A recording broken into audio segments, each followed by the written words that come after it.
السلام علیکم۔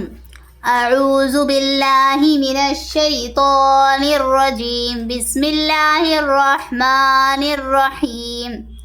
ربنا آتنا فی الدنیا حسنۃ وفی الآخرۃ حسنۃ وقنا عذاب النار۔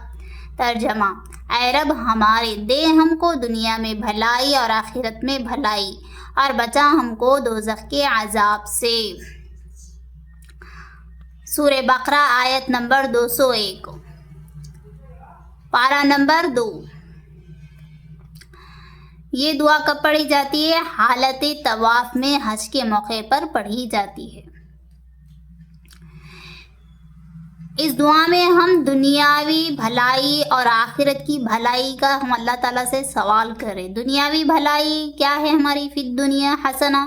حسنہ کیا ہے دنیاوی ہمارے؟ جیسا صحت ہے، دولت ہے، اور ہمارے لیے صحت ہے، اور حلال رزق ہے، نیک صالح اعمال ہے، علم نافع ہے، اور یہ بہت کچھ چیزیں جو دنیا میں ہمارے لیے ضروریات ہے، جو اس کی ضرورت ہمیں ہے، اور ہدایت ہے، اور بہت سی ایسی چیزیں جو ہمارے لیے دنیا میں بھی ہمارے لیے ضروری ہے، اس میں بھی ہم اللہ تعالیٰ سے حسنہ مانگ رہے، بھلائی مانگ رہے اللہ سے۔ اور وفی الآخرۃ حسنہ، اور آخرت حسنہ کیا ہے ہماری؟ جنت ہے، اور جنت کی لازوال نعمت، یعنی کبھی ختم نہ ہونے والی نعمت، اور سب سے زیادہ اللہ کی رضا ہے، اور اللہ کی رضا اور اللہ کا دیدار اس میں شامل ہے۔ وقینا عذاب النار، اور بچا ہم کو دوزخ کے عذاب سے۔ اس چیز کا بھی ہم اللہ تعالیٰ سے سوال کر رہے۔ اب یہ دعا کتنی اچھی ہے ماشاءاللہ، کہ ہم اس دعا کے اندر دینی اور دنیاوی مقاصد پورے آ جاتے، ہم اس چیز کا اللہ سے ہم سوال بھی کر رہے۔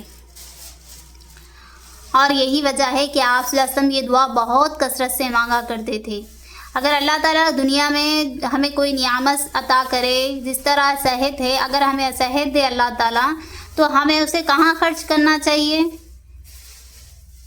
نیک، جو ہمارے لیے آخرت کا بھی ذریعہ بنے اور دنیا میں بھی ہمارے لیے اس میں بھلائی رہے۔ اگر کوئی دولت، اللہ اگر ہمیں دولت سے نوازے تو ہمیں اسے اس کا زکوٰۃ دے، غریبوں کا خیال کرے، اور اس کو صحیح حلال جگہ خرچ کرے، جو ہمارے لیے آخرت میں بھی بھلائی ہو اور دنیا میں بھی بھلائی ہو۔